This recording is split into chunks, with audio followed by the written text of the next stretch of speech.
Bueno, no hicimos tanto Pimpinela como queríamos, pero bien. Varias reflexiones de lo que dice Claudia. Uno, y tal vez para los economistas del salón,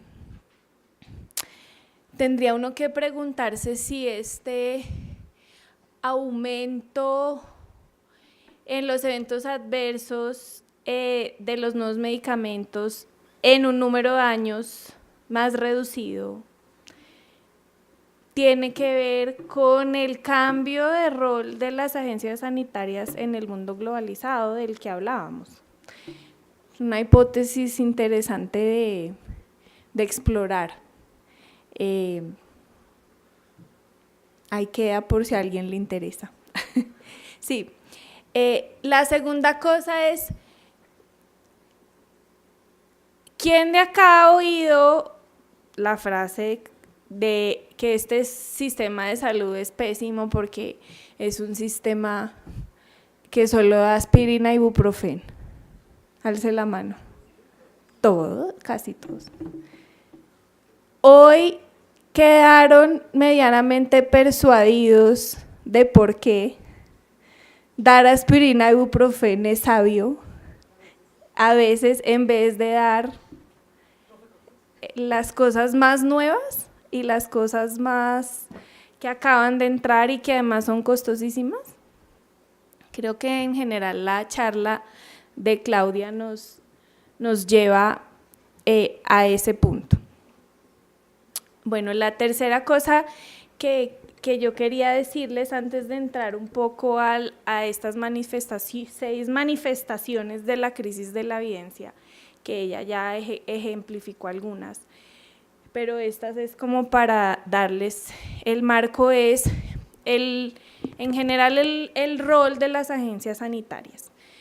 El rol de las agencias surgió como un rol de protección de la salud pública y en general surgió como un rol también en una era industrializada donde el consumo masivo y también la producción masiva de medicamentos y pasar de un modelo donde había un seguimiento, digamos, 1 a 1, personalizado del paciente, donde el médico tenía control y le hacían su medicamento. Pasamos al consumo masivo, pues había un rol que jugar en decir tenemos que proteger. Y están, ahí en ese contexto están las agencias sanitarias. Las agencias sanitarias vigilan la salud de la población a través de la revisión previa de muchos productos que tienen que pedir permiso a esas agencias para poder vender. Entre esos productos están, obviamente, los medicamentos, pero también los dispositivos médicos, también los alimentos, también los cosméticos, también los plaguicidas. Y el ICA, digamos que en Colombia no hay una única agencia sanitaria, es el INVIMA, también el ICA es una agencia sanitaria, solo que es más para el área agrícola, los plaguicidas agrícolas, los medicamentos veterinarios, todos tienen que pedir permiso allí. ¿Qué más? Hay una vigilancia del INVIMA de los mataderos, la carne que consumimos también. Hay una vigilancia del bocadillo de leño, no sé si han oído la controversia. Sí, allí hay controversias también, en fin. Pero en general las agencias sanitarias y el sistema de salud pues evalúan evidencia. El sistema de salud todo el tiempo está evaluando evidencia científica, para decir si un medicamento entra al mercado, pero está evaluando evidencia científica también para decir qué tan bueno es un medicamento y si vale la pena pagarlo con recursos públicos o no. Eso era, digamos, antes, ahora todo lo pagamos con recursos públicos, entonces esa evaluación se hace más para decidir si lo excluimos del pago con recursos públicos, digamos, la lógica cambió, ahora todo lo que está en el mercado se paga, hay presunción de que se paga y luego hacemos la evaluación para decidir si lo excluimos. Eso es lo que hacen las agencias de evaluación de tecnología. Y Alejandro les va a contar un poco lo difícil que es a veces tomar decisiones, incluso con la evidencia, porque la evidencia tampoco se produce en contextos neutros, como vimos, digamos, hay agencias, por ejemplo, estas agencias de producción de estándares que obedecen también a una economía política. Yo en otra clase les voy a contar el caso más a profundidad del registro sanitario de los biogenéricos y los estándares de registro de biogenéricos. La evidencia, unos la traen, otros traen evidencia en contrario, es decir, no es una cosa que tampoco sea blanco o negro, y para los que toman políticas públicas, pues digamos que tampoco es sencillo por más evidencia que haya. Eso es tal vez lo que les va a hablar Alejandro. Lo que hoy yo he querido traerles es un poco como una clasificación que hicimos entre los cuatro sobre qué está pasando con la evidencia y cuál es esta crisis de la que estamos hablando, haciendo unos ejemplos que vienen hoy y otros los que vamos a profundizar en el módulo. Entonces, el primero y tal vez el más fácil es la producción sesgada de evidencia, ¿cierto? Es cuando se produce evidencia, incluso se hacen ensayos clínicos con conflictos de interés. Acá he querido traerles un caso que es muy reciente, sucedió el año pasado, es un caso apasionante y además es impactante por lo burdo y lo gigante que es. Es el caso del doctor José Baselga. Él era el director médico del tal vez el hospital más prestigioso de cáncer de los Estados Unidos, quien tuvo que renunciar a raíz de una investigación que hizo el New York Times con ProPublica, que es una ONG que investiga cosas de transparencia. ProPublica administra una cosa que se llama el Sunshine Act. El Sunshine Act es una norma, una ley que hicieron en Estados Unidos para exigir el reporte de todos los pagos y las relaciones que hay entre la industria farmacéutica y los médicos. Colombia tiene su propio Sunshine Act, que ya existe, y el reporte va a empezar a partir del año entrante. A partir de allí, ProPublica del New York Times se meten a investigar y descubren cómo el doctor Baselga, un oncólogo especialista en cáncer de seno, prestigiosísimo, que estuvo, o sea, el más de los más duros de los duros, que estuvo, por ejemplo, involucrado en la creación del Herceptin, un medicamento para el cáncer de seno. No sé si lo han oído, pero wow, derroches, el trastuzumab. Trastuzumab tal vez es el top seller o el segundo medicamento de mayores ventas. Derroche. Resulta que el doctor Baselga no declaró sus relaciones con Roche ni con muchas otras farmacéuticas, ni en sus publicaciones, ni en sus reportes que hacía de los ensayos clínicos que hacían en el Sloan Kettering Cancer Center. Y esto desató una tormenta. Ustedes busquen en Google y encontrarán, es realmente fascinante. Tuvo que renunciar, recibía muchísimo dinero por eso, puso en juego también la reputación del hospital, ¿cierto? Diciendo, bueno, entonces los ensayos clínicos que suceden en este hospital y los reportes de los resultados de los ensayos clínicos, ¿qué? ¿Sí son válidos o no son válidos?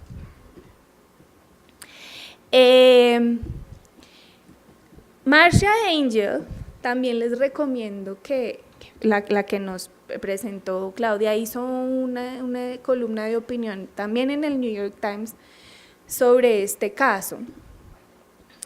Ella cuenta cómo cuando ella llegó al New England Journal of Medicine en los 80, fue la que dijo, oiga, acá tenemos que hacer una política de transparencia de los conflictos de interés. Tenemos que hacer que la gente diga, bueno, esta investigación, este ensayo clínico, yo lo hice con plata de fulanito de tal empresa. Porque el lector tiene que saber, eso puede producir sesgos, lo tiene que saber. Y en esta editorial, muy interesante, Marcia Angel dice, ¿saben qué? Eso no sirve. Hay que ir más allá. Tenemos que tener médicos libres de conflictos de interés. Eso es posible. Y a mí no me vengan con ese cuento que los médicos solo se pueden actualizar en sus conocimientos si la industria los lleva a los congresos. ¿Cómo hacen los abogados o cómo hacen los economistas o las otras profesiones? Estudian solos, o los médicos ganan bien, que se paguen ellos sus propios viajes, ¿cierto? Lo dice la propia Marcia Angel, busquen el editorial, es fascinante. La otra cosa muy chévere que Marcia Angel dice en ese editorial es que realmente antes esta historia de la intrincada relación entre la industria de los médicos y los hospitales que hacen investigación clínica se da justo cuando en Estados Unidos se permite a los hospitales y a las universidades patentar los inventos que hacen con recursos públicos. Porque ahí es cuando la industria entra y dice, venga, yo le compro esa patente, y se crea la sociedad, esa sociedad entre la industria y las instituciones de investigación. Y dice, antes de que eso sucediera, la industria, que es una fábrica, no tiene acceso a los pacientes, tiene que mediar el hospital, necesita ese socio, pero ¿cómo hacía? Le daba una plata que era irrestricta, le decía, yo le doy esta plata para que usted investigue y yo no sé nada, usted me diga, hágalo como quiera, diséñelo como quiera, porque hay muchos sesgos también en el diseño, eso es un poco lo que dice Marcia Angel también, que es lo malo que pasó con el doctor Beselga, no es solo en los resultados, sino que él puede estar sesgado desde la manera como diseñaba los ensayos clínicos. Y ella pone de manifiesto una cosa que es natural en los humanos, porque él no solamente recibía dinero, sino que estaba en las juntas directivas y era un speaker, conocía a la gente y pues uno se hace amigo, conoce, crea lazos y eso crea sesgos. Entonces, perdón que perdí el hilo. Ya me acuerdo, ella dice antes se daban estos grants irrestrictos para financiar la investigación clínica, pero como la industria no era socia de la tecnología, porque no era la dueña a la vez de esa patente, entonces había mucha más separación. Aquí hay un punto que yo quiero traer y que nos lleva a la última pregunta de Claudia, del rol del Estado y del rol del mercado acá. Hay personas que dicen que la investigación clínica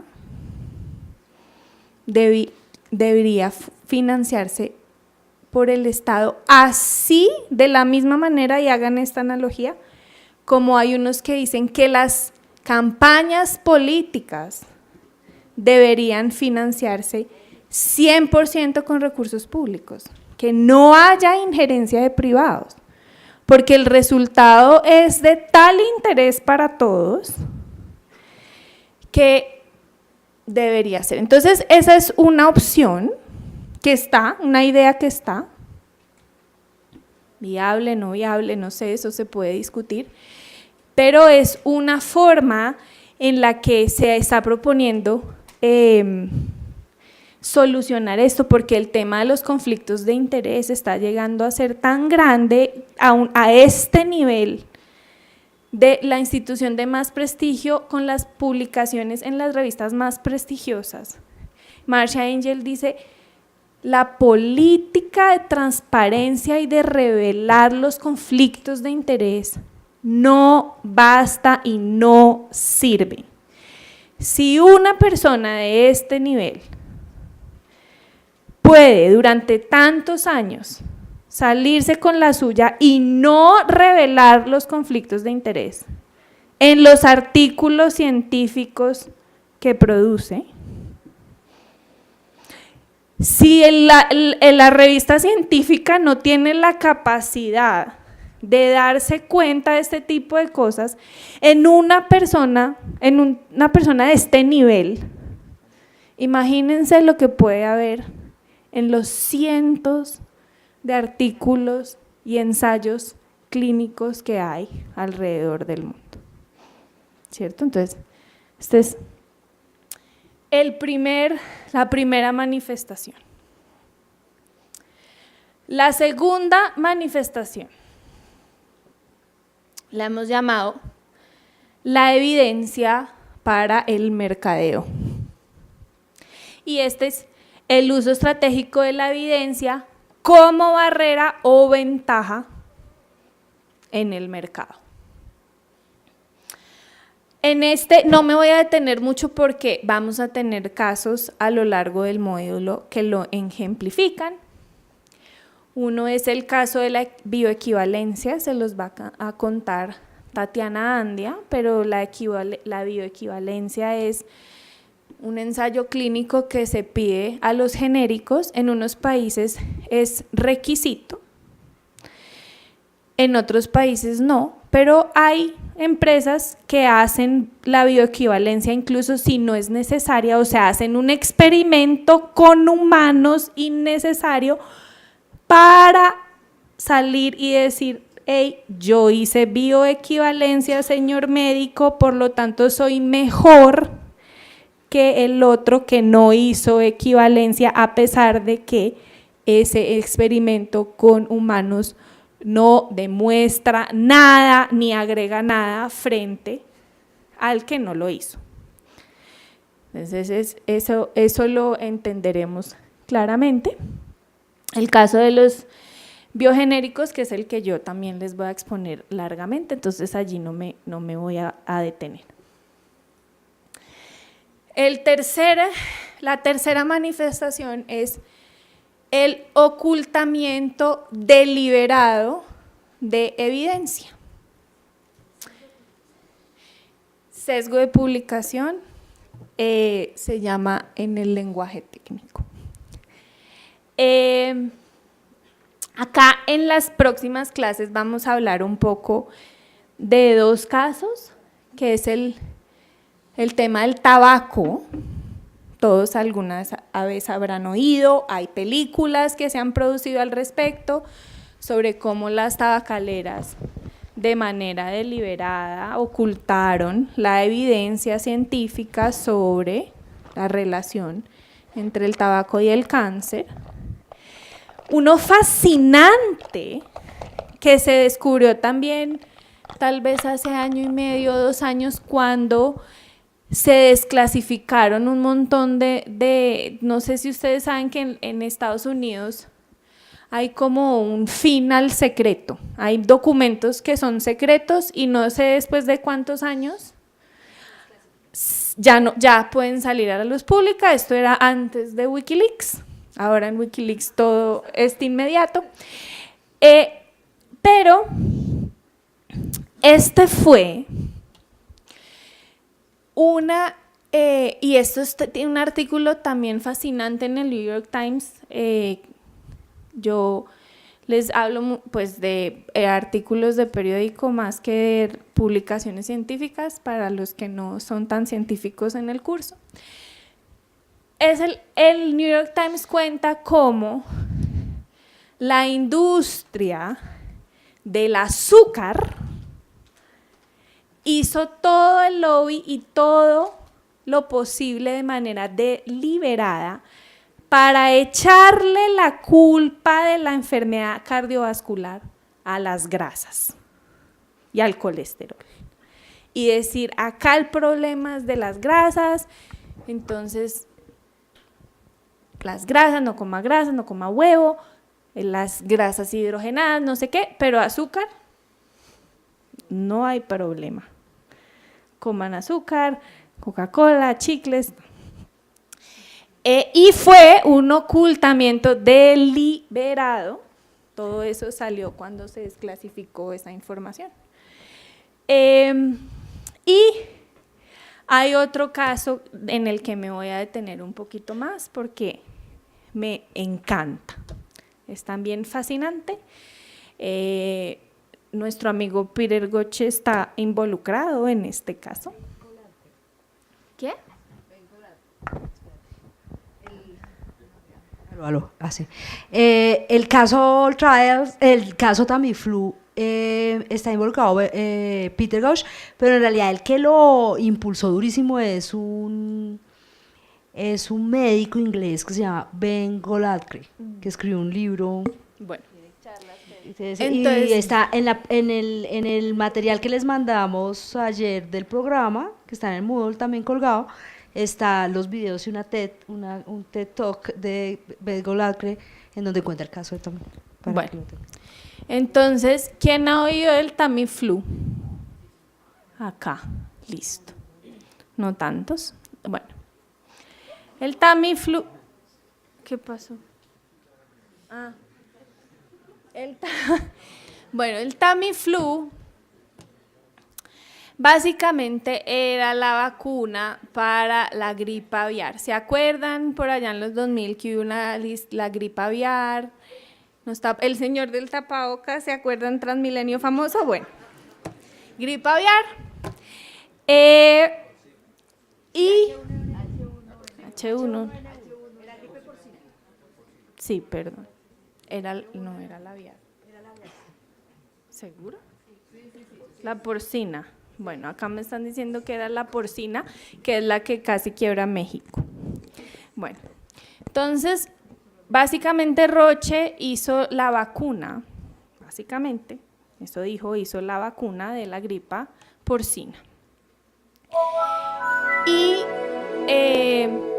tocó reiniciar, bueno. Y los países del mundo se inundaron y compraron toneladas de Tamiflu, diciendo, y la OMS contaba la epidemia de Tamiflu día a día, la epidemia de gripa porcina, perdón. Bueno. Y entonces empezaron unos médicos como en unos blogs ahí a decir, pero yo estoy viendo como unas cosas raras en mis pacientes, por allá un médico en Japón, unas cosas raras en mis pacientes, como con ideaciones suicidas, y empezó esta red con la colaboración Cochrane, que actúa en red, a decir qué está pasando, qué está pasando, qué está pasando. El caso es que estos médicos llegan a la conclusión de que era por el Tamiflu y que lo que ellos estaban viendo no se compaginaba con los resultados, las pruebas, los resultados de los ensayos clínicos de Tamiflu que Roche había presentado para aprobación. Y entonces empiezan a decirle a Roche, entréguenos todos los resultados. Digamos, llegan a la conclusión de que Roche, de que había una parte de la evidencia que no estaba pública. Y entonces empieza una pelea de titanes entre Roche, Cochrane y el New England Journal of Medicine.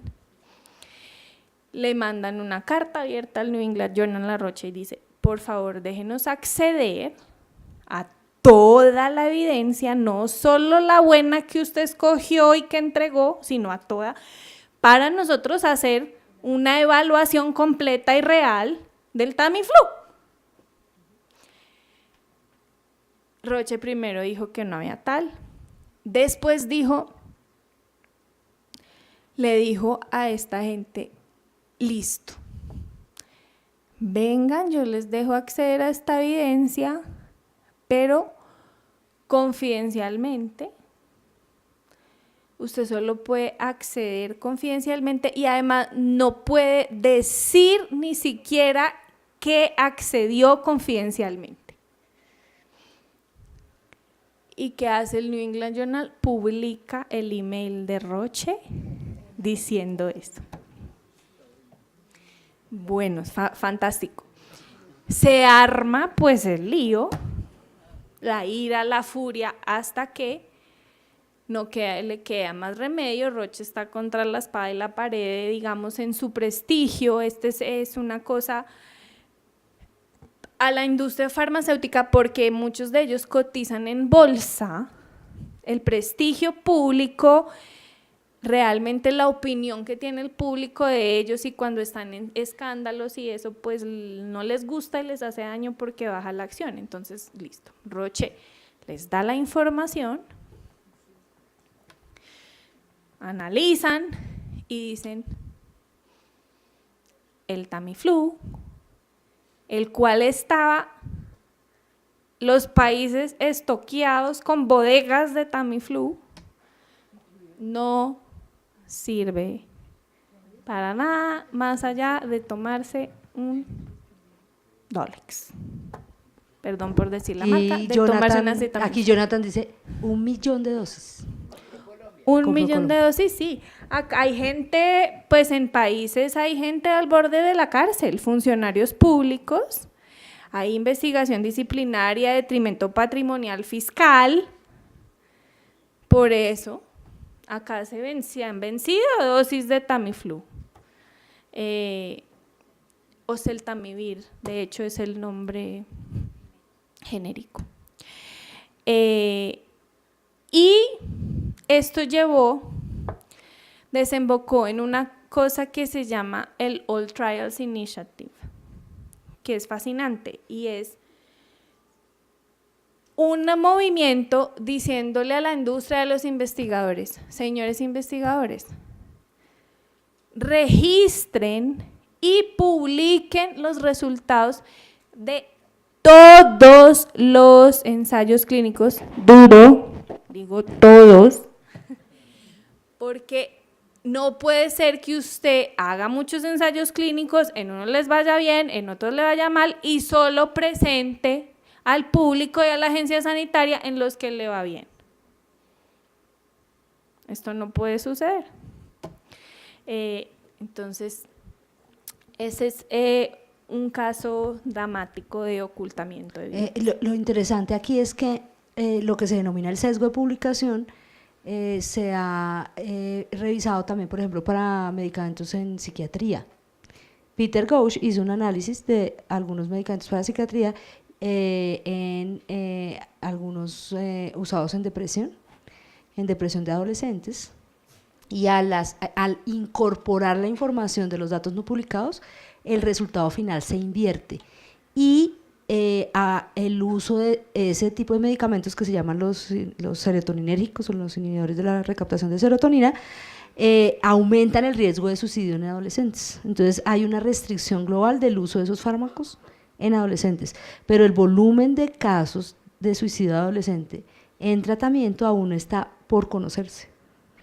Es muy fuerte. Lo interesante de acá es que sí hay salidas, y una salida fue lo de All Trials, que fue una propuesta que impulsaron estos dos científicos médicos muy polémicos, pero muy valientes también, y fue presionar, hacer una solicitud global masiva para que la agencia europea hiciera disponible todos los datos de investigación clínica de todos los registros sanitarios de todas las innovaciones que se aprueban en la Unión Europea. Y ganaron, porque la Unión Europea estableció eso, con muchas restricciones, pero existe hoy la posibilidad en la Unión Europea de acceder a los datos clínicos. Colombia podría poner también los datos de la investigación clínica que se sí, hace otra historia fascinante es la pelea jurídica de la industria con la EMA para definir la cantidad de cosas que puede publicar.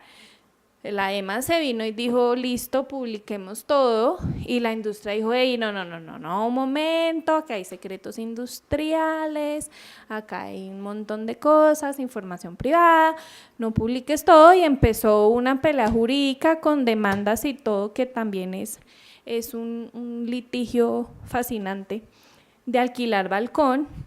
Y ahí vamos. Lo interesante es que recuerdan que les dije que los ensayos clínicos, para poder hacer un ensayo clínico yo tengo que pedir permiso y registrarlo, ¿cierto? Entonces, lo que sucedía era que la industria pedía permiso, hacía el ensayo clínico, pero no registraba, las agencias no hacían seguimiento sobre el resultado del ensayo clínico. Cumplían con que se registraba, pero no se sabía, a no ser que fuera un ensayo clínico muy problemático, donde había una muertes o algo y tocaba cerrarlo y decir se para, pues cientos de ensayos clínicos donde se desarrollaban y no había seguimiento y podía tener un resultado no muy positivo para el medicamento. Entonces, es muchísimo lo que hay que hacer, lo que hay por hacer en transparencia sobre la información clínica. El INVIMA empezó también hace unos 2 años a publicar la lista de registro de los protocolos que están registrados, y tiene como requisito que estén además registrados esos protocolos en alguna de las plataformas grandes públicas de la FDA o de la EMA o incluso All Trials. Bueno. El cuarto, que tal vez ya Claudia lo explicó bastante bien y que es como otra cara de la moneda de la falla del mercado de la innovación, es la producción de evidencia solo allí en donde hay un mercado rentable. El caso es, digamos, los estadios tardíos de cáncer, donde solo estamos viendo investigación en cáncer en las etapas tardías, donde ya es como hay mucho desespero, entonces la gente está dispuesta como a hacer lo que sea, a pagar más por 1 o 2 días de vida más, ¿cierto? El quinto es el fetichismo de la evidencia, que Claudia les va a contar el ejemplo del fetichismo de la evidencia. Digamos, una forma de presentarlo atractivo, es decir, el fetichismo de la evidencia, pero es un poco hacer la discusión acerca de cuándo terminamos haciendo experimentos con humanos para responder preguntas irrelevantes o innecesarias o redundantes. Podemos tener muchos casos, pero tal vez el que está más en boga en estos días es la discusión sobre los ensayos de no inferioridad, que son ensayos que no muestran superioridades del nuevo medicamento sobre el que ya se conoce.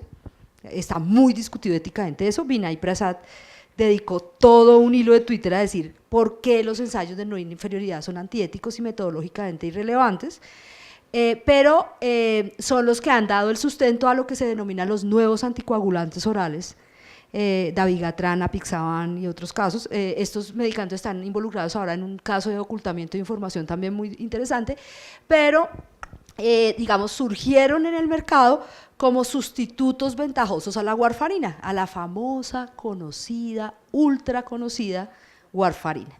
Poco segura por su mecanismo de acción, pero el mejor anticoagulante oral posible, que tiene que ser seguido o monitorizado a través de una prueba que se llama el INR, que es que el paciente va de manera periódica a que le tomen sangre y miran su índice de coagulación, que se llama el INR, que es un índice estandarizado, etc. Entonces, se hace seguimiento sistemático pero pues la complejidad del manejo de la warfarina es grandísima.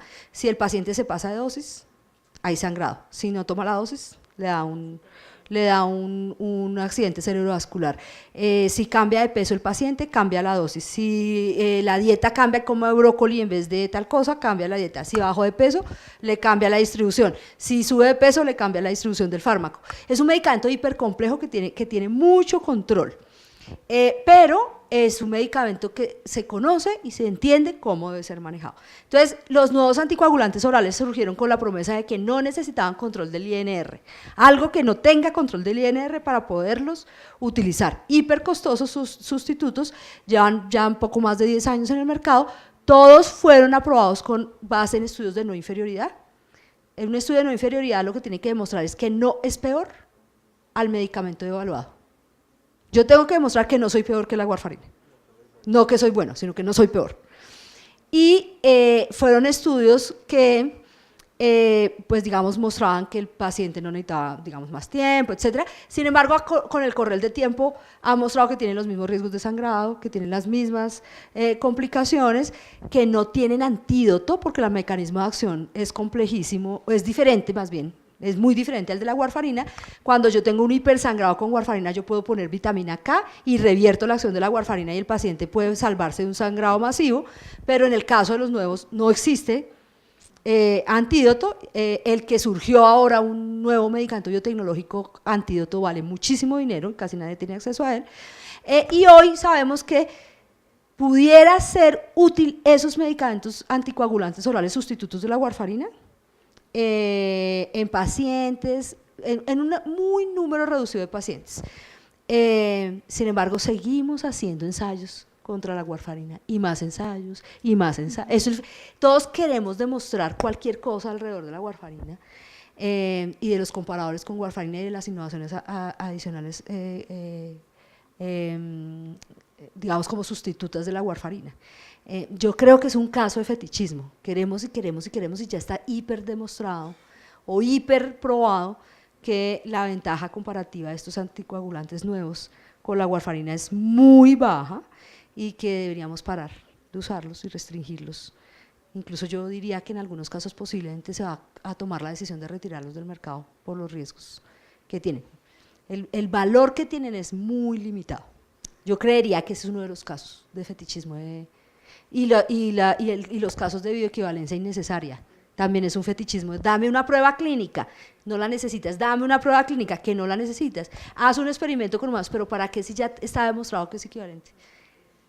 Y hay una presión y un fetichismo fuerte por la evidencia. Bueno, y el último, tal vez es el otro extremo, que es el nihilismo de la evidencia, o la negación en general del método científico, y claramente, digamos, es el movimiento antivacunas, ¿no? O incluso, pues, Donald Trump y su negacionismo del cambio climático, ¿no? Un desdén total por la evidencia, y un poco diría yo, sobre esto hemos tenido bastantes debates y que no es el mensaje que queremos tener acá, pero es un movimiento que equipara al modelo científico con un credo, ¿cierto? Como decir que el modelo científico y la ciencia es una creencia igual a la religión. Claro que hay un sistema de valores en el modelo científico y hay unas reglas, pero decir que es igual a una creencia casi religiosa y que entonces se puede descartar todo y decir hagamos la alternativa X o Y, pues es complejo. El movimiento antivacunas, no sé si los que no son de ciencias de la salud acá han oído, conocen, no les cuento, alcen la mano los que no tienen ni idea ni han oído nunca el movimiento antivacunas. Bueno, hay algunos, entonces les podemos contar. Ahí hay un movimiento grande de gente que está decidiendo no vacunar a sus hijos. Digamos que la vacunación es tal vez una de las intervenciones más costo efectivas en salud pública, colectiva. Hay enfermedades que se han controlado, incluso hay algunas que se han logrado erradicar. La vacunación, no solamente digamos en humanos, también en animales. Y hay un movimiento cada vez más creciente de personas diciendo yo no quiero vacunar a mis hijos porque se basan en algunos estudios que no son de mucha calidad o pues que no tienen ningún soporte de que las vacunas producen autismo. No hay evidencia, no están basadas en ningún modelo científico, pero es un movimiento que va creciendo y va creciendo y va creciendo y va creciendo, y ya estamos viendo que en países desarrollados, es especialmente fuerte en Estados Unidos, donde han aumentado, digamos, los casos de sarampión.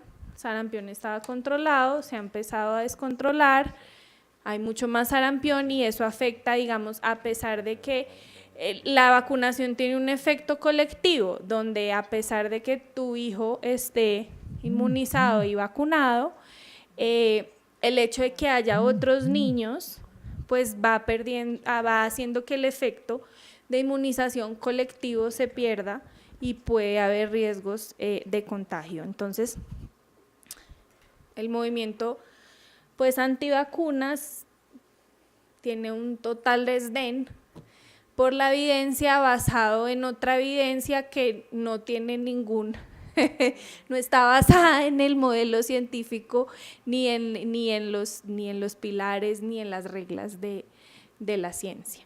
Entonces espero, bueno, con eso terminamos hoy, nos quedan 10 minutos si alguien quiere hacer preguntas, hoy tenemos tiempo para preguntas. Y anuncios parroquiales ahorita. Anuncios varios. Si alguien quiere comentar algo o hacer una pregunta, este es el momento.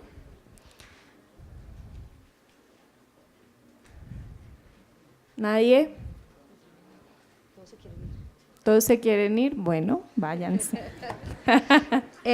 Muchachos, ¿les queda claro a todos la fecha de entrega del video? Había un problema en el Moodle sobre la hora.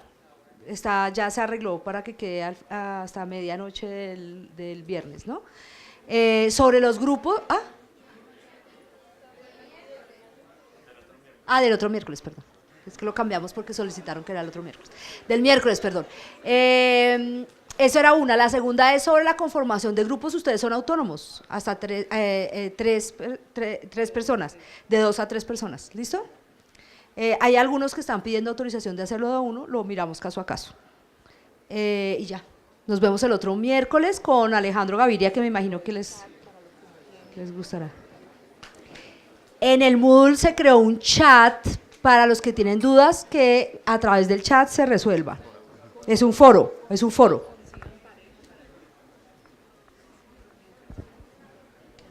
En el chat, en el foro que se hizo, es para que consigan pareja para poder hacer el ¿Pareja en sentido estricto? Es en el sentido del video. en sentido estricto Del situación video o de real, la ¿no? tarea. Sí, no es un match, no es un Tinder ni nada. por No el es un estilo. Tinder, exacto.